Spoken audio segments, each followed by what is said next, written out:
হযরত আব্দুল্লাহ ইবনে মাসউদ রাজিয়া তালা আনহু বর্ণনা করেন, এক রাতে রাসূলুল্লাহ সাহাবীদের বললেন, আজ রাতে আমাকে কুরআন শোনাতে আল্লাহ কিছু জিন পাঠিয়েছেন। তিনি সাহাবীদের নিয়ে মরুভূমির এক অন্ধকার স্থানে গেলেন। রাত ছিল নীরব, আকাশে চাঁদের আলো ফ্যাকাশে। হঠাৎ দূর থেকে অদ্ভুত ছায়ার মতো কিছু এগিয়ে আসতে লাগল। সাহাবীরা ভয়ে আতঙ্কে উঠলেন।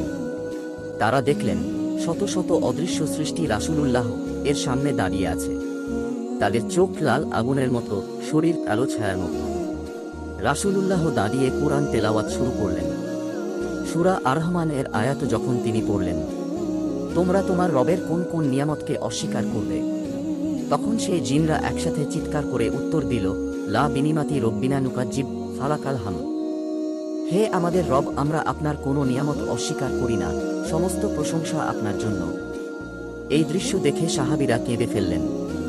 তারা বললেন, হে আল্লাহর রাসূল, আমরা তো মানুষ, আমাদের মধ্যে অনেকেই কুরআন অমান্য করে, অথচ এই অদৃশ্য জিনরা কুরআনের সামনে নত হয়ে গেল। আমি